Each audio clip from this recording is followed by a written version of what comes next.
సువార్తవాణి యేసుక్రీస్తు ప్రభుని సువార్తవాణి నిత్య జీవపు సువార్తవాణి నిత్య జీవములోకి చేర్చి సువార్తవాణి సువార్తవాణి.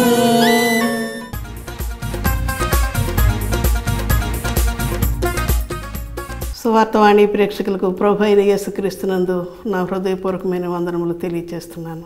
అంధకారములో నుండి వెలుగు అనే అంశంపై 3వ భాగంతో నేను ముగిస్తున్నాను. ఆ విషయమై మనము దేవుని వాక్యాన్ని ధ్యానించుకుందాం. వాక్యానికి మరి ముందుగా మనం ప్రార్థన చేసుకుందాం. పరిశుద్ధమైన తండ్రి, నీ పరిశుద్ధ నామమునకు స్తుతులు స్తోత్రాలు వందనాలు చెల్లించుకుంటున్నాను.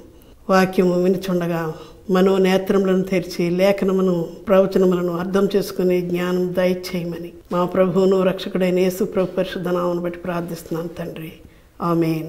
ఆదికాండం 3వ అధ్యాయం 4వ వచనములో, అందుకు సర్పము, మీరు చావనే చావరు, ఏలయనగా మీరు వాటిని తిని దినమున మీ కన్నులు తెరవబడిననియు మీరు మంచి చెడ్డలు ఎరిగిన వారై దేవతల వలె ఉందురనియు దేవునికి తెలియనని స్త్రీతో చెప్పగా, ఈ 4 అబద్ధాల్లో మీరు చావనే చావనట్టు ఆ అబద్ధాన్ని నుంచి దేవుడు యేసుక్రీస్తునందు జీవమునిచ్చే ఆత్మను దేవుడు మనకు అనుగ్రహించి ఉన్నాడు. అలాగే మరి తిని దినమున మరి మీ కన్నులు తెరవబడతాయని చెప్పినటువంటి అబద్ధములో మనము దిగంబరులంగా కనపడతాం. కాబట్టి ఆ దిగంబరత్వాన్ని కప్పుకోవటానికి తెల్లని మహిమ వస్త్రం, నీతి వస్త్రం, పరిశుద్ధ వస్త్రం యేసుక్రీస్తునందు మనకు దొరుకుతుందని దేవుడు మనకు తెలియపరిచి ఉన్నాడు. ఇప్పుడు మనము ధ్యానించే విషయము, మీరు మంచి చెడ్డలను ఎరిగిన వారై దేవతల వలె ఉందిరని. మంచి చెడ్డలు 2, అలాగే దేవతలుగా ఉంటే ఈ సర్పం చెప్పినట్లుగా, అపవాది మాట్లాడినట్లుగా మనం సాతాను సంబంధంగా ఎలా ఉంటామో ముందు మనం ధ్యానించుకుందాం. 1 కొరింథీయులకు రాసిన పత్రిక 8వ అధ్యాయము 5వ వచనం 7వ వచనం, దేవతలు అనబడిన వారును ప్రభువులు అనబడిన వారును అనేకులు ఉన్నారు. ఆకాశమందైనను భూమి మీదనైనను దేవతలు అనబడినవి ఉన్నను. మనకు ఒక్కడే దేవుడున్నాడు, ఆయన తండ్రి. ఆయన నుండి సమస్తము కలిగెను, ఆయన నిమిత్తము మనమున్నాం. మరియు మనకు ప్రభు ఒక్కడే, ఆయన యేసుక్రీస్తు. ఆయన ద్వారా సమస్తమును కలిగెను, మనం ఆయన ద్వారా కలిగిన వారము. అయితే అందరి యందు ఈ జ్ఞానము లేదు. అందరి యందు కూడా ఈ జ్ఞానము లేదు. ఆకాశమందు భూమి మీద అనేకమైనటువంటి దేవతలు ఉన్నాయి. అయితే మనకున్న దేవుడు ఒక్కడే దేవుడు. అలాగే ఆయన సమస్తాన్ని సృష్టించాడు కాబట్టి ఆయన మనకు తండ్రి. ఆయన కుమారుడైనటువంటి యేసుక్రీస్తు మనకు ప్రభు ఒక్కడే, ఆయనే ప్రభు. ఆయన ద్వారానే మనం కలిగాము. ఆది యందు వాక్యం ఉండెను, వాక్యము దేవుని యొద్ద ఉండెను, వాక్యము దేవుడై ఉండెను, సమస్తమును ఆయన మూలముగా కలిగెను, కలిగినదేది ఆయన లేకుండా కలగలేదని యోహాను సువార్త 1వ అధ్యాయం 1-2 వచనాల్లో మనం చూస్తున్నాం. అలాగే 1 కొరింథీయులకు రాసిన పత్రిక 4వ అధ్యాయం 5-6 వచనంలో, అంధకారములో నుండి వెలుగు ప్రకాశించుగాక అని పలికిన దేవుడే తన మహిమను కూర్చున్నటువంటి జ్ఞానము యేసుక్రీస్తునందు వెల్లడిపరుచున్నాడు. యేసుక్రీస్తులో ఉన్నటువంటి మర్మాలన్నీ కూడా వాక్యము ద్వారా మనకు బయలుపరచబడుచున్నవి. యోహాను సువార్త 1వ అధ్యాయం 1-5 వచనాల్లో, ఆది యందు వాక్యం ఉండెను, వాక్యము దేవుని యొద్ద ఉండెను, వాక్యము దేవుడై ఉండెను, ఆయన ఆది యందు దేవుని యొద్ద ఉండెను, సమస్తమును ఆయన మూలముగా కలిగెను, కలిగినదేదో ఆయన లేకుండా కలుగలేదు. ఆయనలో జీవముండిన జీవము మనుషులకు వెలుగై ఉండెను.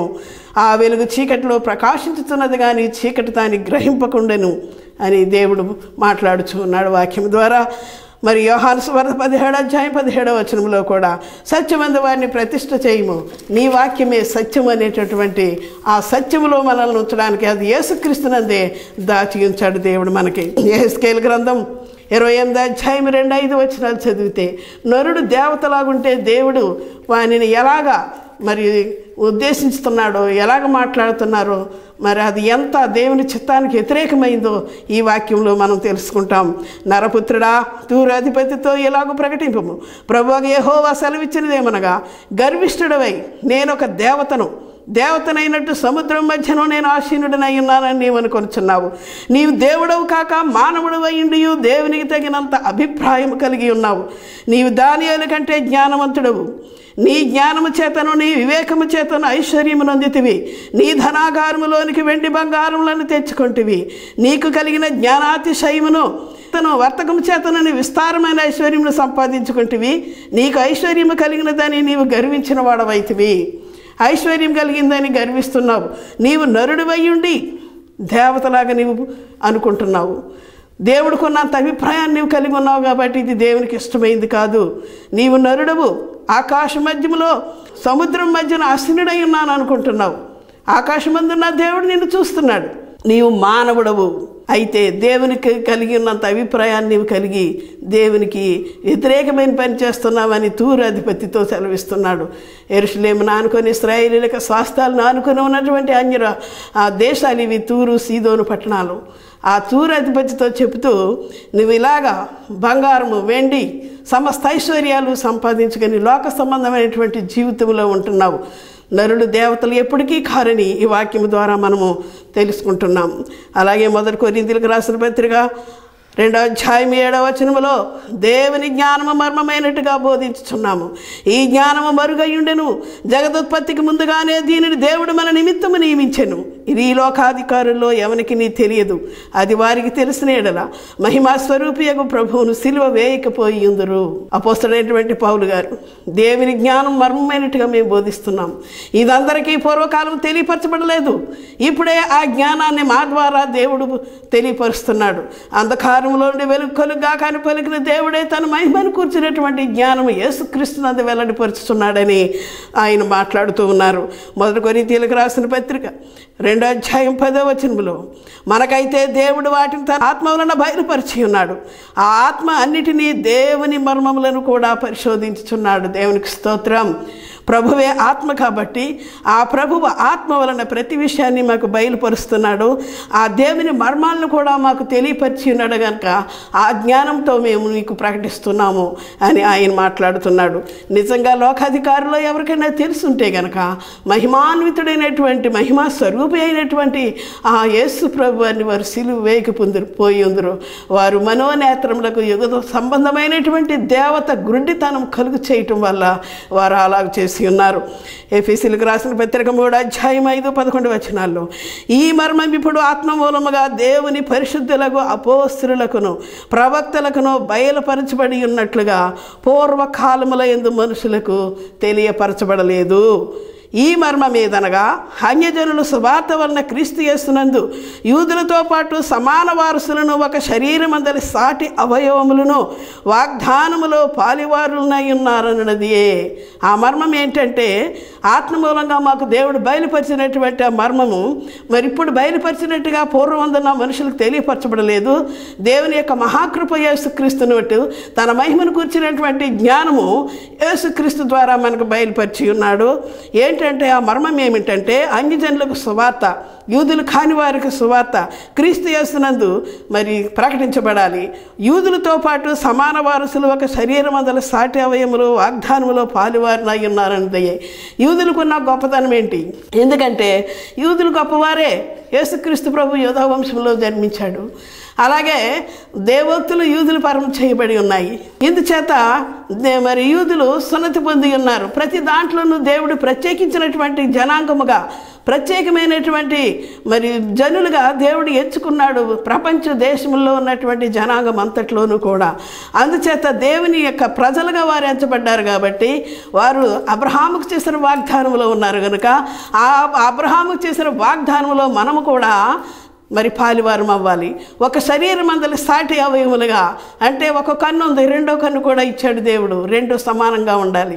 ఒక చెయ్యికి ఇంకొక చెయ్యి కూడా 2 చేతులు ఇచ్చాడు, 2 కాళ్ళు ఇచ్చాడు.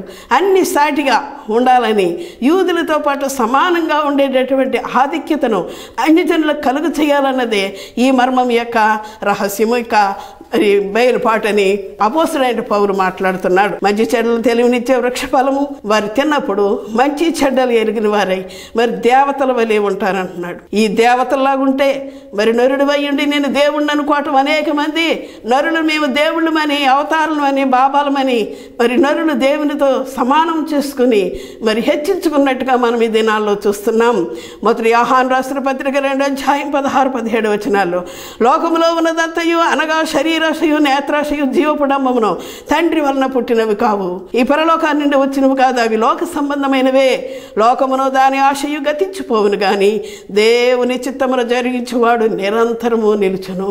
ఈ లోక సంబంధమైనటువంటి ఈ శరీరాశ నేత్రాశ జీవటంబమును వదిలివేసి దీన మనసు కలిగిన వాడు ఎవడైనా యేసుక్రీస్తును ఒప్పుకుని విశ్వాసమందు జీవించేవాడు వాడు దేవుని చిత్తాన్ని జరిగించేవాడు కనుక వాడు నిరంతరము యుగయుగాల పర్యంతము నిత్య జీవములో దేవునితో సంతోషిస్తూ ఉంటాడని ఈ వాక్య భావం. యాకోబు రాసిన పత్రిక 3వ అధ్యాయం 15వ వచనములో అయితే ఈ జ్ఞానము పైనుండి వచ్చినది గాక భూ సంబంధమైనది దయ్యముల జ్ఞానము వంటిదినై ఉన్నదని దేవుడు మాట్లాడుచున్నాడు. గనుక ఈ సాతాను జ్ఞానం, ఈ అపవాది జ్ఞానం 4 అబద్ధాలు చెప్పి మన ఆది తల్లిదండ్రులైన ఆదామవులను మోసపుచ్చినటువంటి జ్ఞానం అది. అలాగే నీతి ఫలము సమాధానం చేయవారికి సమాధానం అందు విత్తబడుతుంది అని దేవునితో సమాధానం పడాలి. అపవాది మాట విని దేవునితో విరోధం తెచ్చుకున్నటువంటి ఈ నరజాతి మరలా దేవునితో సమాధాన పడవలసిన అత్యవసరం ఎంతో ఉంది. కాబట్టి ఈ వాక్యము సమాధానం పడాలనుకునే వారికే ఇది విత్తబడుతుంది, అది ఫలిస్తుందని, ఇక్కడ నీతి ఫలం ఫలిస్తుందని వాక్యం ద్వారా తెలియజేయబడింది. ఎఫెసీయులకు రాసిన పత్రిక 3వ అధ్యాయము 6వ వచనములు అయితే అన్యజనులు యూదులతో సమాన వారసులను ఒక శరీరమందల సాటి అవయములు మరి వాగ్దానంలో పాలివారు ఉండాలనేటువంటి ఈ భాగమునే మరలా వారు బలపరుస్తారు ఉన్నారు. మరి నిబంధన అనేటువంటి ఒకటి సున్నతి అనేటువంటి కార్యక్రమాన్ని యూదులు పొందుకొని ఉన్నారు కనుక ఆ సున్నతి కూడా మరి అన్యజనులు కూడా పొందుకోవాలి. పొందుకుంటేనే వారితో సమానం అవుతారు. అది ఎలా సాధ్యమవుతుంది అనేది మరి అబ్రహాముకు దేవుడు ఏం ఆజ్ఞాపించాడంటే ఆదికాండం 17వ అధ్యాయం 10-14 వచనాల్లో మీలో ప్రతి మగవాడు సున్నతి పొందవలెను, మీరు మీ గోప్యాంగ చర్మమున సున్నతి పొందవలెను, నీ ఇంట పుట్టినవాడ 8 దినముల వయస్సు గలవాడు అప్పుడు నా నిబంధన మీ శరీరమందు నిత్య నిబంధనగా ఉండును. ఎవని గోప్యాంగ చర్మమున సున్నతి చేయబడదో వాడు జనుల నుండి కొట్టివేయబడతాడని వాడు నా నిబంధన మీరి ఉన్నాడని అబ్రహాముతో అనెను. ఈ భావం ఆ వాక్య భాగాలను బట్టి మనకు తెలియపరుస్తూ ఉంది. మరి ఆ సున్నతి మరి ఎలాగ మనం పొందుతామనేది యేసుక్రీస్తునందు మనకి ఎలా లభిస్తుందనే విషయాన్ని చూద్దాం. లోకా సువార్త 2వ అధ్యాయం 21-24 వచనాల్లో ఆ శిశువు సున్నతి చేయవలసిన 8వ దినము వచ్చినప్పుడు గర్భమందాయన పడక మునుపు దేవదూత చేత పెట్టబడిన యేసు అను పేరు వారు ఆయనకు పెట్టిరి. మోషే ధర్మశాస్త్రము చెప్పిన వారు తమను శుద్ధి చేసుకునే దినములు గడిచినప్పుడు ప్రతి తొలుచూలు మగపిల్ల ప్రభువునకు ప్రతిష్ఠ చేయబడవలనని ప్రభు ధర్మశాస్త్రము చెప్పబడినట్లు గోవల జతనైనను 2 పావురముల పిల్లలైనను బలిగా సమర్పించుటకు వారు ఆయన యెరూషలేమునకు తీసుకొని పోయిరి. యేసు అనే పేరు మరి యేసు ప్రభువుకు మరి స్వప్నంలో మరి యేసుకు చెప్పినప్పుడు ఆ యేసు అనే పేరు ఆయనకు పెట్టారు పుట్టినప్పుడు. తర్వాత మరి యూదులు కనుక యూద వంశంలో యేసు ప్రభు జన్మించి ఉన్నారు కనుక మోషే ధర్మశాస్త్రం చొప్పున సున్నతి చేయడానికి వారి దేవాలయానికి తీసుకుని వెళ్ళారని లోకా సువార్త 2వ అధ్యాయం 39వ వచనంలో అంతటి వారు ప్రభువు ధర్మశాస్త్రము చొప్పున సమస్తము తీర్చిన పిమ్మట గలిలయలో నజరేతును తమ ఊరికి తిరిగి వెళ్ళెను. యేసుక్రీస్తు శరీరం నందు ధర్మశాస్త్రాన్ని నెరవేర్చడానికి ఆయనకు సున్నతి కార్యక్రమం చేయబడి ఉన్నది.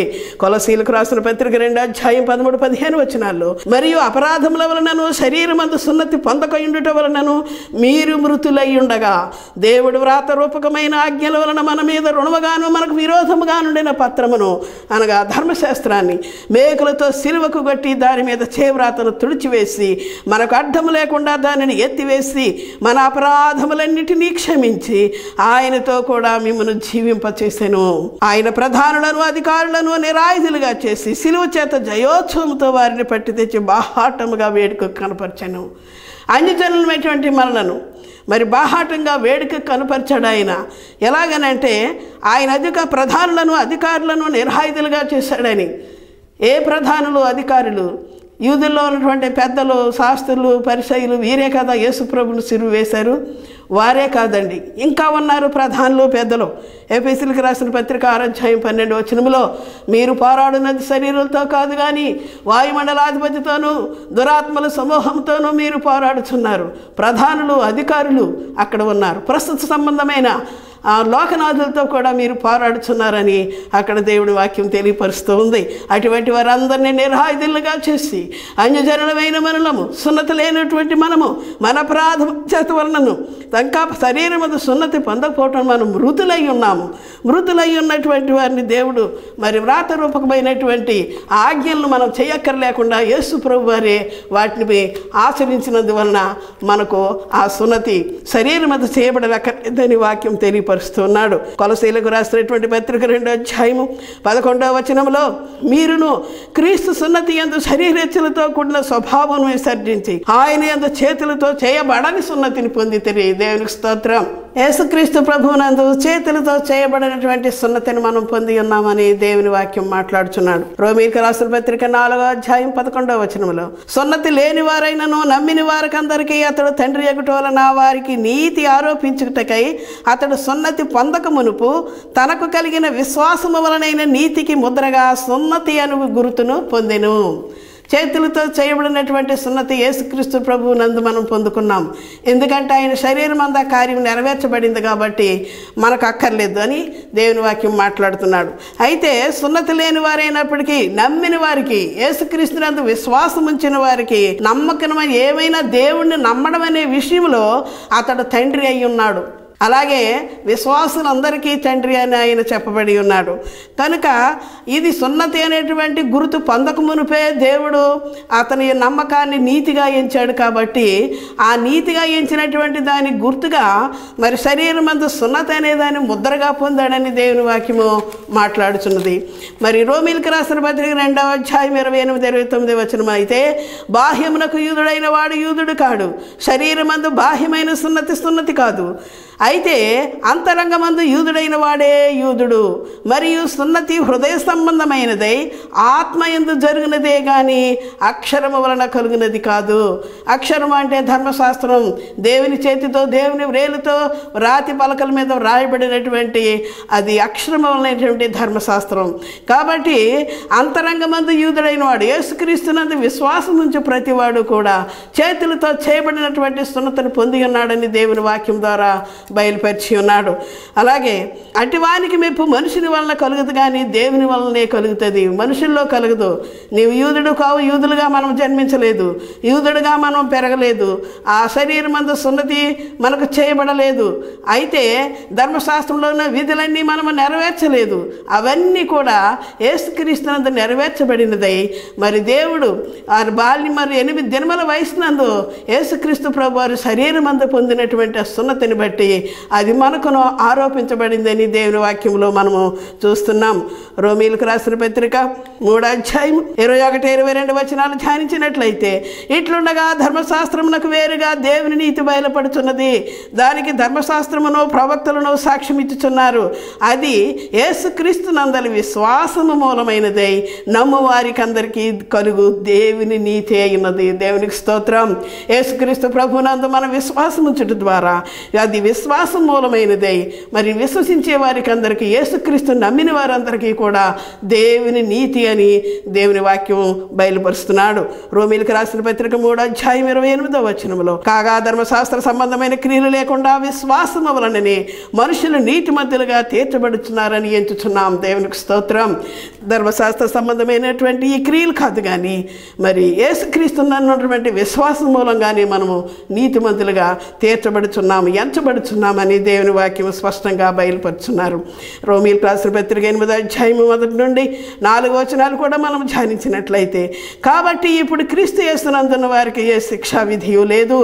క్రీస్తు యేసునందు జీవమునిచ్చు ఆత్మ యొక్క నియమము పాప మరణముల నియమము నుండి నన్ను విడిపించెను. ఎట్లనగా ధర్మశాస్త్రము దేనిని చేయజాలకపోయినో దానిని దేవుడు చేసెను.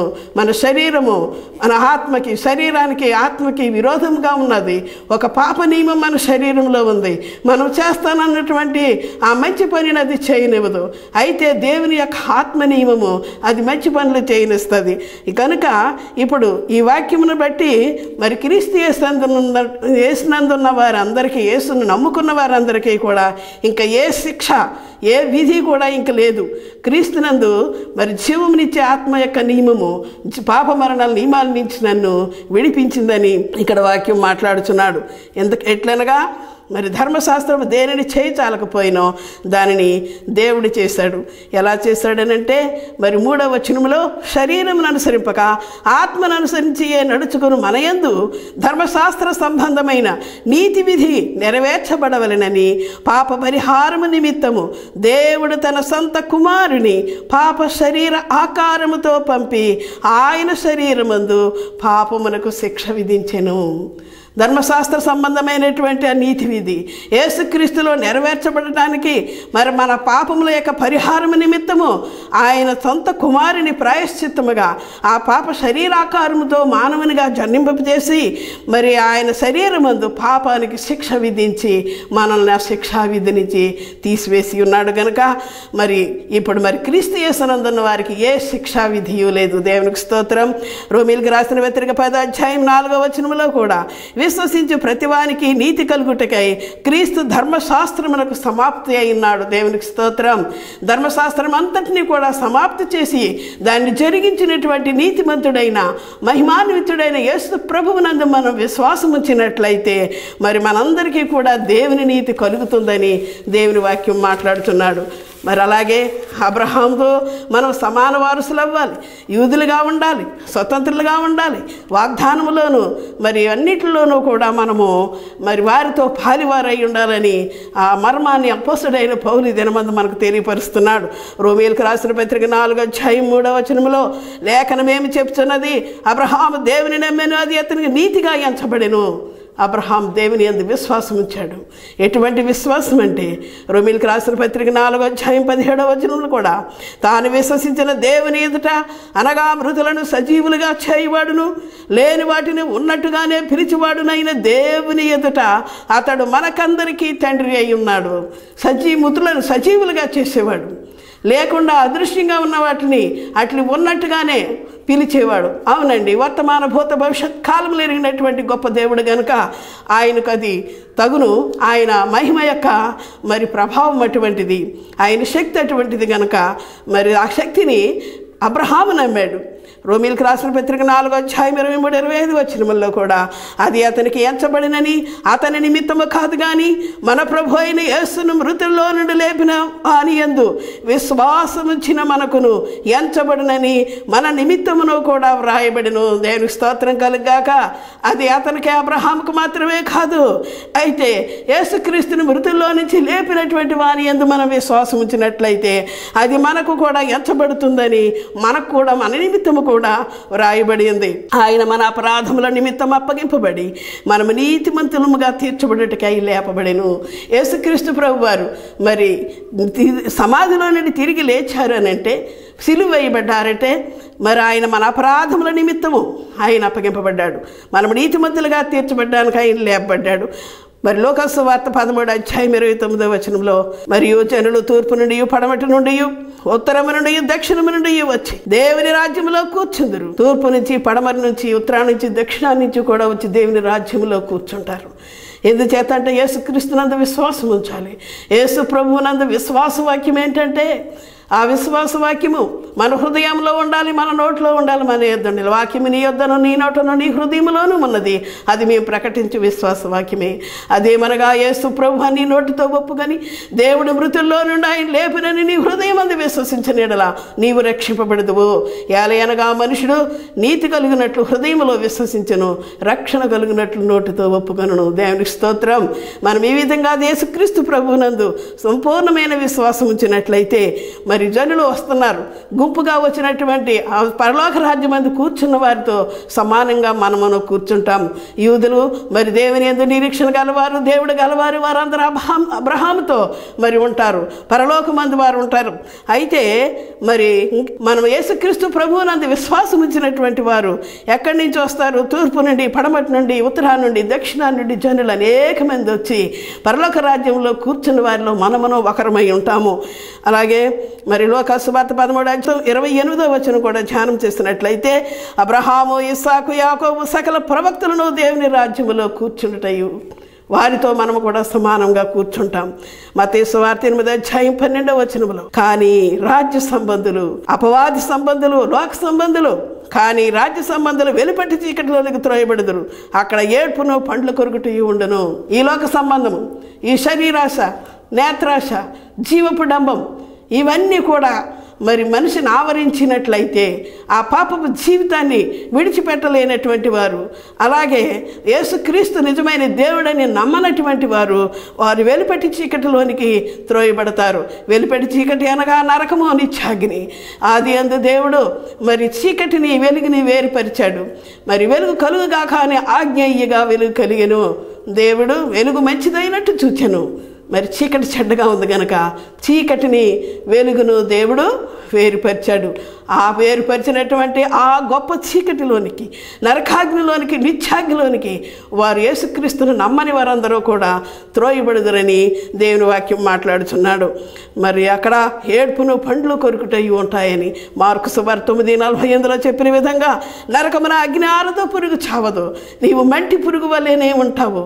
నీ ప్రాణవాయువుని పీల్చుకునేటటువంటి సకల జంతువుల్లో ఒకటిదై నరకములో తిరుగుతూ ఉంటుంది. మంటిలోంచి వచ్చిన పురుగులాగా ఉంటావు, ప్రాణంతో ఉంటావు. అయితే యేసుక్రీస్తు ప్రభువునందు ఉన్నట్లయితే మన ప్రాణాన్ని ఆయన జీవముగా మారుస్తాడు. ఎందుచేతంటే సిలువలో మన ప్రాణాలను కొనటానికి ఆయన సొంత ప్రాణాన్ని అర్పించి ఉన్నాడు. ఆ విధంగా మన ప్రాణాలను కొని జీవంగా మార్చేటటువంటి క్రీస్తు ప్రభు జీవం గలవాడు. ఆ జీవం మనం పొందుకుంటాం కనుక మరి అంధకారంలో నుండి మరి వెలుగు కమ్మని పలికిన దేవుడే తన మహిమను గూర్చినటువంటి జ్ఞానము యేసుక్రీస్తునందు ఈ విధముగా వెల్లడిపరిచి ఉన్నాడు. ఆదాము తోటను ఏదోనిలో ఉన్నటువంటి ఆదాము నవ్వును మోసపుచ్చిన అబద్ధముల నుండి దేవుడు మనల్ని విడిపించి మరలా చక్కనైనటువంటి ఆ పరమ యెరూషలేము అనేటువంటి పట్టణము, దేవుని తోట అయినటువంటి ఏదోను అక్కడ ఉంది. జీవవృక్ష ఫలాలు అక్కడ ఉన్నాయి, మనకి నిత్య జీవం అక్కడ ఉన్నది. మనము వాడబారినటువంటి మహిమ కిరీటం, జీవ కిరీటము, నీతి కిరీటము గలవారమై మరి ప్రకాశమానములను నిర్మలములైనటువంటి వస్త్రాలను ధరించుకున్న వారమై ఖర్జూర పట్టలు చేతబట్టుకొని గొర్రెపిల్ల రక్తములో తమ వస్త్రములను ఉదుక్కొని వారివాయి మనము దేవుని సన్నిధిలో ఎల్లప్పుడూ గొర్రెపిల్లకు మా దేవునికి స్తోత్రమని చెప్పుతూ దేవుని యందు ఆనందిస్తాం. దేవుని యొక్క మహాకృపను బట్టి మరి 3వ భాగము అంధకారంలో నుండి వెలుగు అనేటువంటి అంశాన్ని నేను ముగిస్తున్నాను. ప్రార్థన చేసుకుందాం. పరిశుద్ధమైన తండ్రి, నీ పరిశుద్ధ నామమునకు స్తుతులు, స్తోత్రములు, వందనములు. ప్రభువా, వినబడినటువంటి వాక్యమును మంచి జ్ఞానం పడిన విత్తనం వలె ఫలింపచేసి నిత్య జీవనకు నిర్ణయింపబడిన వారు నీ వాక్యమును మహింపరిచి అంగీకరించినట్లు కృప అనుగ్రహించమని యేసు ప్రభు పరిశుద్ధ నామమును బట్టి ప్రార్థిస్తున్నాను తండ్రి. ఆమేన్. తండ్రి యొక్క ఈ కుమారుని యొక్క ఈ పరిశుద్ధాత్మకి సహవాసం ఎప్పుడునో ఎల్లప్పుడునో సదాకాలము మనకు తోడుగా ఉండి నడిపించునుగాక. ఆమేన్.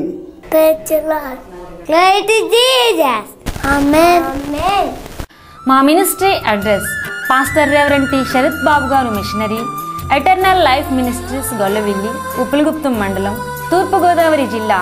Pin code number 533222. మీ ప్రార్థన అవసరతల కొరకు సంప్రదించవలసిన మా ఫోన్ నంబర్ 9000438700.